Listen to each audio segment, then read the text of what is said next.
Welcome to the MAD LUCRATIVE Podcast. I am your host, NEDO 7, the great, the one, the only. Let's get it.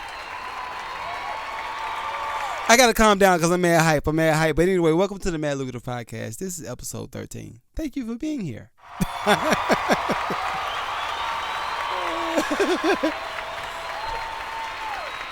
All right, so check it out. This episode is going to go a little different because I got a few things I want to cover, but I think that it makes more sense to kind of start.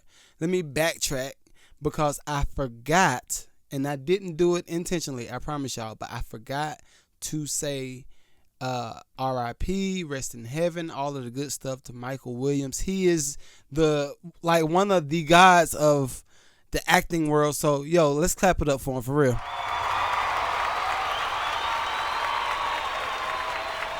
Now, for all of y'all that may have lived under a rock for the last, I'm going to say 20 years, like, this dude was in The Wire, CSI, what's the newer stuff? What we got? The Public, Superfly, he was in, Lovecraft Country, The Guest Book, all of these joints are just fire. And let me say this, because I think what's happened over time is a lot of actors jump into an industry and not really have a path or not really pick roles to bring light to the role. I think some actors just pick roles to pay the bills.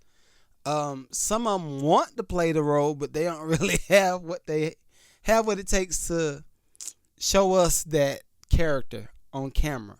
So this dude, of course, we got him, Denzel, we got Omar Epps, we got Halle Berry. She still counts. But we got a lot of people that want to do certain things, but very few contribute to a whole craft, like an art form. And I look at actors, producers, singers, rappers, even painters. It's all some type of art. I think it's on us to value those people while they're living. Value their art at a high regard, because I think a lot of us creatives, and I'll dig again. I'm not gonna stay here long. But a lot of us creatives get in a certain bag because we feel like that's what y'all want from us. And you might not want it. But then when we give you something new, and it's somebody that was in the studio probably last year. He was in the studio. I posted it on the ground. I know that album going to be crazy. But if y'all listen to what this guy wanted to record, you'd be like, but why don't you just give me one of these and give me one of these? And they're trying to grow. People are really trying to grow in their art, but y'all have to accept it. Like, give people some space to figure out where they want to take their universe. Like, really. I feel like a lot of us fans have become very snobby and very opinionated when it comes to the art that the person chooses to give us, right? And it's natural. I promise you, I get it. It's natural. But now you have to start taking into consideration the thought pattern behind certain albums and the thought pattern behind certain songs. Because I think if you do that, then you'll see, oh, okay, they chose to do this because of this. I know some people were mad at Denzel for doing the Training Day stuff. Yeah, they were mad at him. So it's like, yo, if somebody want to develop a character and show y'all that character on camera, like, go for it. Let them do it. So, nevertheless, rest in peace, Michael Williams. You will be missed. We love you.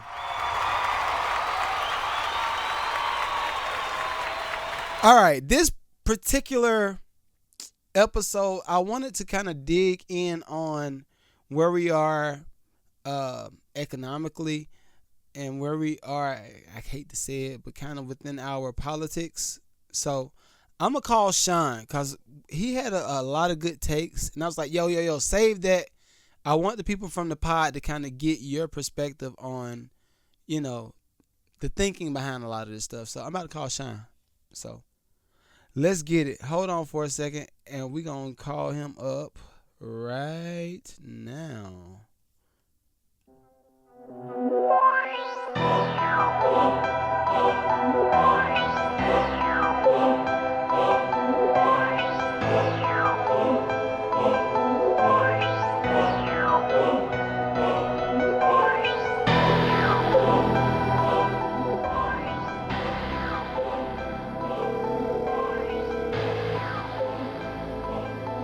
Hey, what's up? Greetings, Sean the Great. How you doing? I'm good, bro. Hey. So up? I told the people from the pod, say what's up to the people. How you doing? What's up? How's it going? But I told the people from the pod that this week I didn't really want to do a regular action because we got a whole lot of stuff going on with the with the lack of better words. So you know where I'm going with this. Yeah, I can think of some stuff. Yeah. Yeah. So I told you about the whole $600 cap thing. We'll talk about this first because yo, I posted it this week and I told y'all gonna double down on it because I want y'all to kind of get an idea of why, right? So I'm gonna talk about this from a financial standpoint, right? Then we're gonna you know more, like way more about this shit than I do. Well, I want to bring light to, I guess, the signs and what's going on with the a lack of better words. So I know y'all seen Mr. Biden, President Biden, get on he's done like 2 different things this week, wasn't it? Because the first thing I was the COVID thing last week. Yeah. The COVID thing was last week, then the $600 thing was this week. So his administration proposed that banks offer pretty much a ledger of everybody's bank accounts that has that has over $600 or that's passed $600 through the account or that's touched $600. That's very problematic. Very problematic. I'm gonna tell you from a financial standpoint why it is. Okay, let's say for instance, and I'm gonna tell you what they're trying to do because I looked at a CPA. I'm gonna send you that video too, Sean, because I was like, but let's say I'm your who owns stuff, Sean? Landlord, maybe? Yeah. Okay. All right, let's say that. We're going to use that as an example. Let's say I'm your landlord, and I say, hey, I'm going to say John. That's the tenant's name. Hey, Mr. John, you got the rent this month? And John says, yeah, I got it, but can you give me about a week or so to get right, and then I'm going to send you the rent, and we good, right? And I say, John. You see? Sorry, man. Yeah, John, I thank you for telling me that you're going to pay me, but let me see your bank account to see why you ain't paid me. Yep. Or, matter of fact, the money, your rent is $900 and you got $1,000 in your account right now. Give it here. That's mine. Exactly. That's what this is. So if the IRS has the potential to be within your account, they say, okay, look, I know you done made $30,000 this year in this account, but what you got in that other one? And your investments. How many dividends did you collect this year off your investments? Oh yeah, and you got cryptocurrency too. How much you make off of that?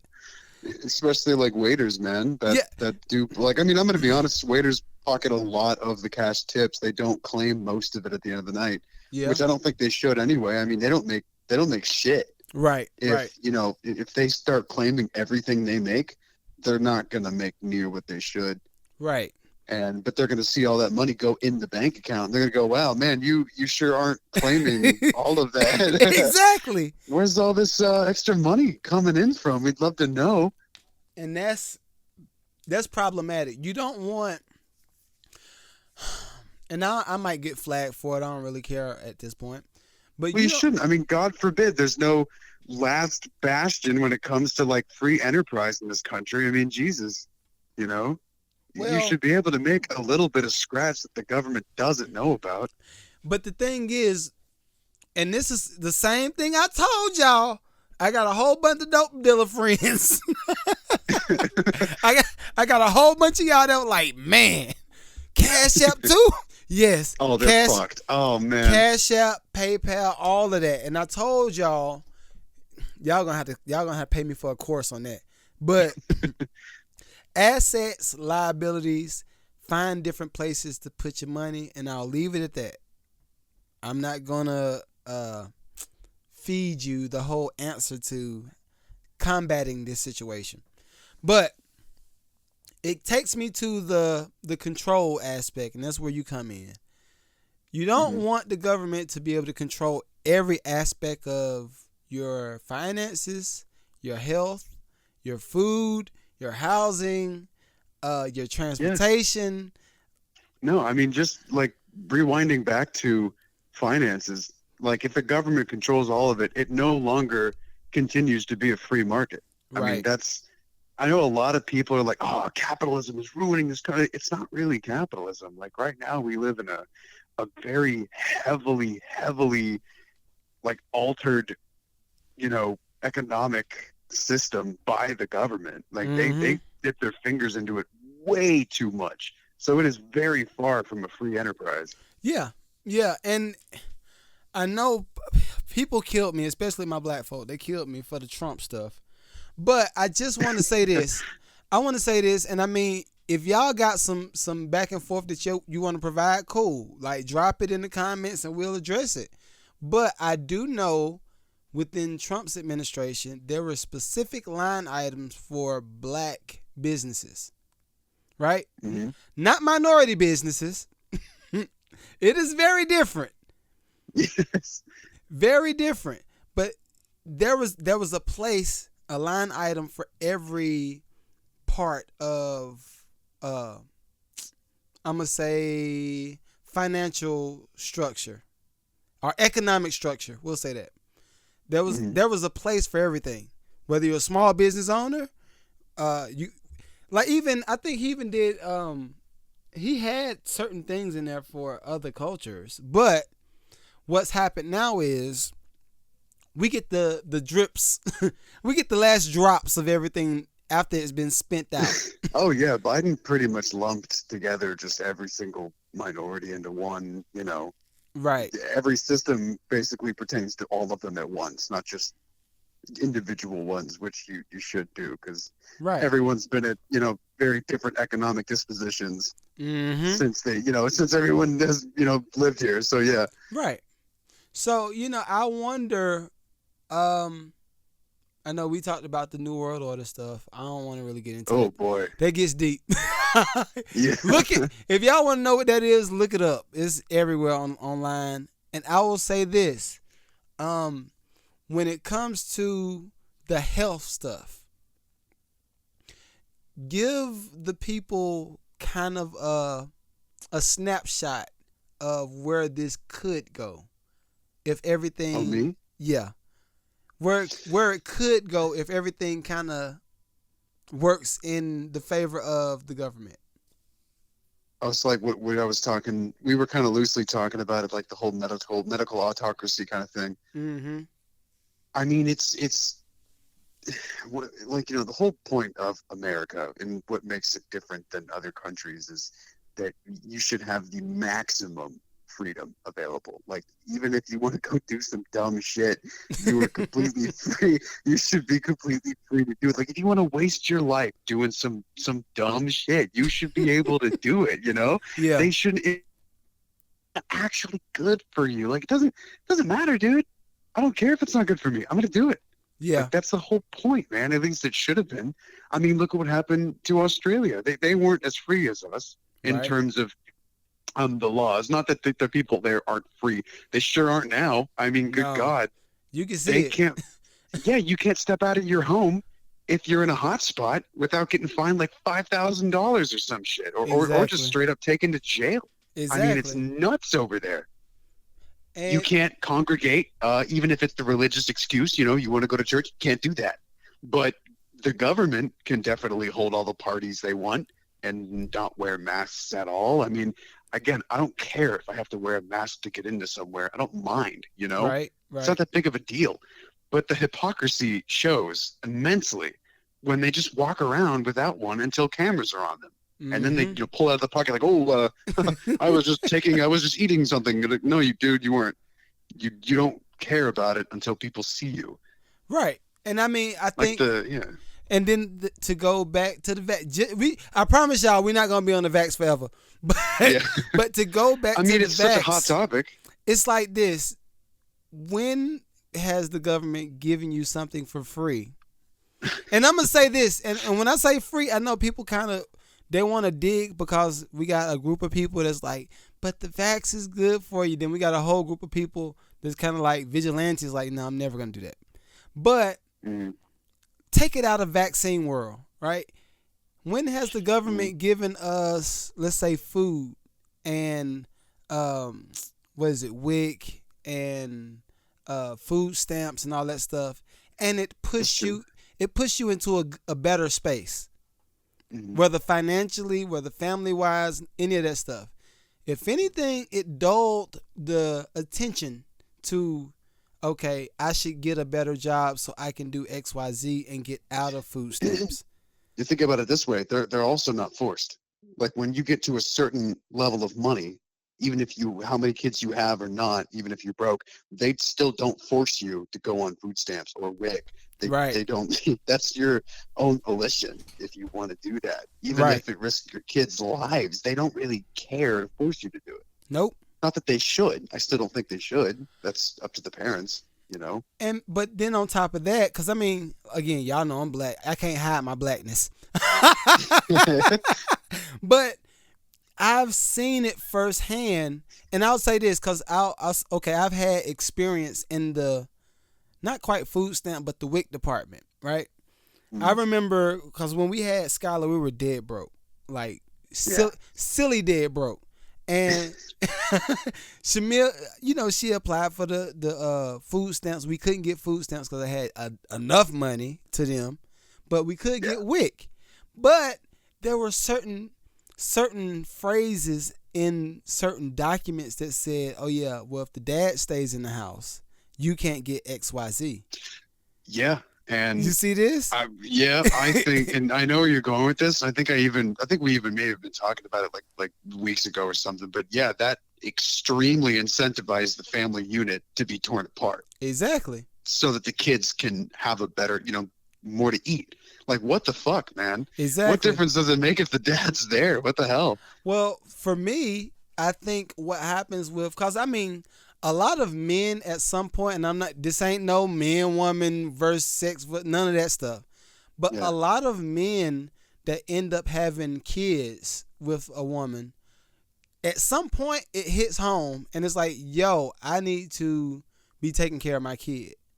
And I think what happens is if the woman is used to getting that assistance and the man does kind of, get the bright idea to take care of their kid, then it's like, oh, what are you coming over here for, nigga? Like, hell nah. Yeah. Like, nah, you stay where you at. Like, yeah. And I mean, I thanks, think, but no thanks. And that's incentivizing breaking up the family. For sure. And I mean, you've seen it before. They really do not like the family unit. Yeah. They even kind of bastardize it today with the whole like, oh, toxic masculinity. You're like, I'm sorry, like kids. I mean, like, and that's your belief.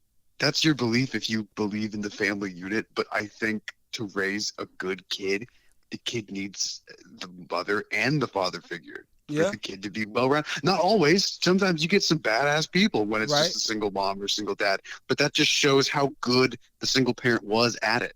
And I will say, so I will say, because I do have some LGBT friends.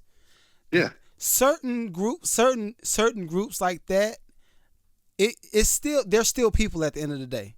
And I have seen where it's a 2-mom household and it works. Oh yeah, you could have. You could have 2 moms, and one of the mom is more of a father, and one of the moms is more of a mom. I've seen it doesn't matter the gender as long as they both teach, the lessons they need to. Right. So before y'all try to hit us with that, I have seen it work on both sides, 2 women and 2 men. But I will say the common denominator when it does work is they're financially stable. Yeah. It ain't it's not like a broke mom and a rich dad, or a rich woman and a broke dude. Like, no. Mm-hmm. It's normally a very stable situation. So, that's one of them things. But I think we have to pay attention to the writing on the wall. I'll say that. The writing on the wall. Definitely. The writing on the wall says, if I control everything that you do, then maybe you don't control nothing. Mm-hmm. And if you don't control nothing, great. I'm gonna say, and then the outcome is always the same. It's the outcome that they want. Right. Oh yeah, Sean, like you go playing this. Yeah. Yeah, and it's like, and we see it now because y'all know. I don't tell y'all where we work at, but where we work, it's like, yo, like, okay, you don't want to get the vax, okay, you go over there and do that. Oh, you don't want to get the vax or your nose molested. Yep. Then you go over there and do that. We're already talking about it. Right. And then if you don't want to do that, okay, well, you're just fired. And if you're fired, then guess what? Your whole, your income is done. What you gonna do? You're fucked. What are you gonna do? Because they controlled that. So we're gonna get off the government. Because I know I'm gonna get flagged. I'm gonna get flagged. Let's go to this NFT, Sean. Oh my God, no. Yes. You've been on this, man. Okay. Look, go sell as many NFTs as you can, man. Okay. Hold on. Because I feel like, I don't know. Okay, so give me your opinion on NFTs. Well, like I told you before, I mean, dude, if people just got money to throw away at something like that, I don't see any reason why it's a horrible thing to not just let them, Like, you're not selling out. You're not taking someone's money. Someone is willing to spend this on an NFT of you or whatever it may be. It could be even a meme, like funny pictures online have been sold. But actually whole videos have been sold as NFTs. Like the what was it? The Charlie Bit My Finger video on YouTube. It was like one of the oldest YouTube videos ever was sold as an NFT, and it actually went to a good cause. I think the dude's mom was having an operation and they didn't have money for it, so they sold it as an NFT, and then they got to pay for it. Okay. So there is some good coming from it. Okay, so you tell me, because I feel like you said this was dumb. I mean, at the core, it's ridiculous. But listen, okay, so I'm looking at the meaning right now. Okay, the meaning says an NFT, in essence, is a collectible digital asset which holds value as a form of crypto or as a form of art and culture. Much like art is valued by the holdings investment, so are the NFTs. So I mean, that makes sense. It's a sound definition. Yeah, I think because where this comes from, I was like, but I say something about making you an NFT or something like that. I think it said something like buying a picture of Sean and making it an NFT. right? Yeah. So he's like, that's dumb. Like, that's never... I mean, because. But see, okay, because why I say that is I've been talking to the artists about creating NFTs from their art, right? Mm-hmm. I think, if anything, it should be initiative to create a bigger online platform or profile, so it's worth something in 2080 or 2060, whatever. Sure, I mean, and it costs nothing to sell, because you're the one selling it. Right. So I mean, you've already done it. For me, honestly, dude, it feels like trap money. Like, yeah, it is. Like if I get a pack of socks and I'd be like, yo, Michael Jordan wore these socks in the last game that he played with the Bulls. Somebody would buy it. Yo, how much is it worth? Man, it's worth like $300,000. Oh my God, man! So I bet. I don't doubt it. But it don't make sense to you. Well, okay, that makes sense because people go fucking nuts over like celebrities and sport, like people like that. I mean, people eat that shit up. So of course, anything is expensive if you have so many people coming after it. Right. If people fight over literally anything, everyone else will come to it and go, "Wow, that must be pretty important." Yeah, that's true. That's true. If they're trying to buy it, let me get a piece of that. That might be all right. Okay. Exactly. I mean, even if you gave I don't know, like if you went into like a cage of monkeys, right, and you were holding a rock and you were acting like it's something amazing, I'm sure they come over to you and be like, "Well, dude, give it. What is it? Hey, what is that? Yeah, Come here, that's true. And then and if you threw it in the cage, they'd all probably fight over it, That's true. That's true. You've made it like it's something rare, but it's not even. But I guess, okay, this is a better question. Do you feel like at some point it will make sense?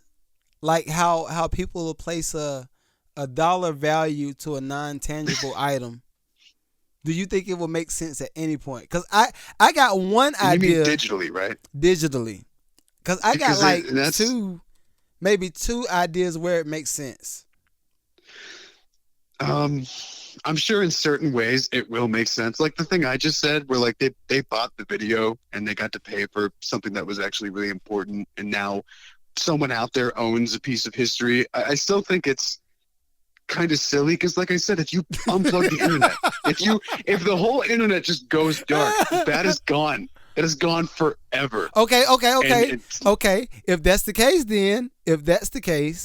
if the internet goes black and is one person, is one. Like say you're 80 years old and you're like, I used to own an NFT of this video, and your grandson's gonna go, "The fuck is that?" Like, you're not gonna. He's not gonna know. It's gonna be like, what's the point? I think at some point it'll make sense. Like, for instance, the first code of Microsoft. It's not it's not a tangible thing, but you own a code. But it's exactly the first person that coded Microsoft. Dude, that's billion. Well, not billions, but at least millions. Like, but what do you do with it? Anybody can code. I mean, that's like saying you own a dance move, and if anyone else does that dance move, you have to pay them. Yes, Michael Jackson moonwalk. Perfect example. But you don't have to pay. That's free use. Okay. So y'all, okay. Because I'm trying to honestly. I'm teetering. It's so strange. I'm teetering. Okay, I'm gonna tell you where I am. Yeah. Where I am with the NFTs. I teeter back and forth with how you think. Cause on one side of my brain, I'm like, yo, that's dumb as hell. On the second half of my brain, I'm like, it makes perfect sense. Because I think, for instance, right, it's a few guys that's in the coaching arena, like myself, and my coaching might be $500, but the highest coaching that I've heard is $150,000. God. for coaching. That better be some good information. But for me, it's like, okay, it's not an actual tangible thing, but it is information. No, but you get to learn that, and then you get to contribute that later on in your own endeavors. So that makes sense to you. So that adds to your, that builds you as a person. So you are getting something out of it. Hopefully you're getting something out of it. It would be a shame if they just told you the same damn thing you already knew. Yeah, that's true. That's true. Okay. But because that's a service, I would say. Like if someone, that's the whole teach a man to fish versus giving him a fish, you know? You teach a man to fish, he can feed his family. You just give him a fish, he's learned nothing and he eats for one night. Right. Okay. I could dig it. Let me see. A random picture on Google Images. No. But see, that makes sense too. Like, okay. but that doesn't build you as a person. That doesn't add really to anything of value to your character. Like no one's going to go, oh, hey, that guy owns a picture of Michael Jackson from 1982. The guy you're telling that to is going to go, how am I going to use that? Like, but look, I don't care that he has that. Okay, but could you not see a person doing that though? Of course. Like I could see, because I think it's a funny little thing. It's kind of like a kid's game, you know? Right. It doesn't really mean anything, and it has no actual value. But people are just kind of, I don't know. It's because people throw money at anything for no reason. Okay, I'm gonna tell you how I see this, how I see it being developed, and how it makes sense to me. All right, so you know how we got regular pawn shops, right? That you a brick and mortar that you walk into, you say, "Hey, I got this." The guy that works the pawn shop says, "Okay, no, this gold diamond whatever is worth $1,000," and they're basing that. Yeah. They're giving you that value based off of how much they can mark it up and how much you can, how much money you can put in your pocket and walk out the door. I easily see NFTs being like that in a digital world. So you have digital pawn shops, and y'all might, if y'all bastards take this before I do it, I'm gonna shoot you. But anyway, I can easily see a digital pawn shop, myself or yourself, say I have this a picture of this Sega Genesis game, and right now online it says it's worth $500. How much would you trade me for this? And they say, you know what? You see? I see exactly where you're going with this. Because this, and I now completely understand why they call it a crypto. Exactly. Because the only reason a crypto works is if everyone gives a shit about it. Exactly. If no one gave a shit about Bitcoin and no one cared to buy it, exactly, it wouldn't be Bitcoin. Exactly. So if no one else had NFTs and you were the only one, people go, okay, great, dude, that's dumb. Exactly. But the fact that everyone's getting NFTs exactly. and trading them like you were talking about, like Yu-Gi-Oh cards or some shit, you know, like, then it has value, and then you can sell it for real world money. Exactly. If the market is still there, but there's no market, and you own some like dumbass picture on Google that anybody can go look up, then I just feel like you're not going to get shit for it. Yeah, it's nothing. It's nothing. So, but I guess I get that. At some point, it's only if people play along, because Bitcoin, you can have a certain number of Bitcoin. When you own an NFT, I guess that's the only one. So it's not like you can. It's not. Okay. It is a crypto. It's a weird crypto, but it's not the same as like a cryptocurrency. Okay. So let's develop this then. Let's develop it. If all of this stuff that's going on now, whether it's with the vax, whether it's with, I know people talk about the chip, the mark of the beast, all that stuff. I'm not getting into the religious stuff, but let's just say the main source of income and finances, there is no paper money, right? Yeah. There is an actual ledger that gives account to, okay, yeah, this week Sean has 3 Dogecoins in his account, and he has 10 Bitcoins. Yeah. And then everybody's on that same playing field, And they say, okay, well now this NFTs will officially be accepted as a trade for something. But so I guess the only person that gives your NFT value is if you find someone to put value on it. Right. So it's kind of like an auction. Right. Not really a pawn shop that they make the price. You just present it, and then everyone fights over it if they think it's worth it. But if it's enough of them, i.e., like you said with the digital, the Google, Google images and all that stuff. If it's enough originals of the same thing, now this group of people say, okay, now this picture of so and so is worth $100. Yeah.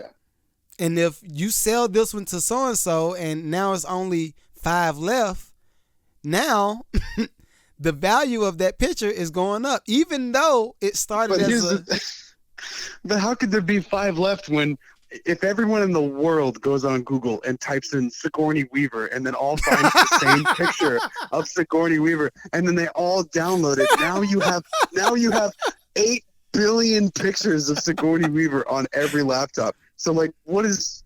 But so you can just do. It's like printing money. Exactly, but then if you only have the first dollar printed, think about how much that's worth. And then I guess somebody owns it. You see what I'm saying? The first $5 bill, the first XYZ, it's multiple duplicates, but I think it's gonna get to the point where it's like, okay, you know how they have a mint penny 1940s is worth XYZ. If you have any of these, come trade them in and we'll give you $10 for it. I think that's what... Oh, yeah. Well, we were talking about how you can technically, like a $2 bill is worth more than probably $10. Right. That don't mean it's only one $2 bill. Yeah, you have that phenomenon of this bill that is literally worth $2, but the fact that it's rare, it is now worth over $10. Exactly. So that's really fucking weird. Exactly. I think that's where it's going. Yeah. I think that's where we're going with it. And we're getting so so bizarre. But I mean, if you know, like you said, if people give value to it, then it just inherently has value. Exactly. Well, I guess it's the same with think of a diamond. It's a rock. It's literally just a rock. You can't do anything with it. Exactly. But the fact that people give it value, well, that's actually just paper money. Exactly. Literally dollar bills. All you can do is burn them in a fire. Exactly. You know, I mean, that's what they did in Germany when the inflation was so bad after World War I. People were literally keeping their houses warm with dollar bills because they were worth nothing. Exactly. Because inflation got so bad that they were worth more than firewood. Exactly. Or firewood was worth more than money, so they were just burning it. Yeah. And I think that's where we're going. I honestly feel like that's where we're going with it. So it's going to be interesting. But y'all, okay, let me give you a clap. All of y'all that watch this pod, please bug Sean to post his podcast because he playing right now. Yep. So please bug this dude. But do you want to say anything to the ladies before we leave? I know we just finished talking about money and NFTs and the government and stuff, but yeah, you know, hit me up. I got a bunch of NFTs, you know, so I'm kind of big in the game right now. Oh, let me give him the bomb. I got a picture of Sigourney Weaver in a Papa John's commercial so far. So. All right, bro. I appreciate you, dog. Yeah, man. I'll holler at you. All right, peace. All right, peace. Yo, that was great. That was great. But again, I think right now is the perfect time for artists and producers and everybody that's in a creative field to take advantage of what's in front of you. If you don't know exactly, even after all that talk we just did, if you don't know what NFTs are, look them up. Like it's gonna be a big change in well, not a big change because people that know that just know, but it's gonna be a influx of people that's rich and millionaires in the next 5 to 10 years. But if you ain't paying attention, you're not gonna be able to take advantage of the curve. So Last but not least, I wanted to make sure I covered, cause y'all know I learned a lot of stuff, so I can teach y'all, so y'all can go out here and do it, and then make some bags and be like, yo, I heard this on the Mad Lucrative podcast first. But if you didn't, at least you heard it from me to emphasize you need to do it. So I want to talk about REITs. That's REIT. That's a real estate investment trust. If y'all ain't investing in any crypto, any regular stock, a 401k plan, whatever you can do to combat having to depend on Social Security, because it's about to be a wrap. It ain't going to be no more Social Security. But look into investing into some REITs. Of course, I'm not a CPA or none of that stuff. So y'all need to make sure y'all go consult with these people so you can get some sound advice. But I will say, I started getting into it a little bit. REITs are, let me see, I'm going to give you the actual definition so I'm not making nothing up. REITs, it's a company that owns, in most cases operates, income producing real estate. A lot of what I've noticed, at least the first attractive one that came to mind, is Home Depot. Home Depot is this big old brick and mortar where we go get our supplies to build houses and all that stuff. And then as a return, they have where you can invest in the REIT. The REIT is pretty much rent. You're getting rent money from Home Depot. How fire is that? That's crazy. So I want y'all to just go look into that, because I don't know how many artists out there are kind of struggling and just they need extra income, don't have time to learn a new skill. This is one of those things where you can actually learn a new skill and be straight. We also have another thing called a hyper fund. It's crazy. I'm going to talk to y'all about that with the specialist so y'all can kind of get an understanding on how it works, how you can start investing and making some money, because the returns are stupid. Like, listen. Yeah. Yes, sir. Yes, sir. Yes, sir. So we're going to get some masters in that field to come talk to y'all.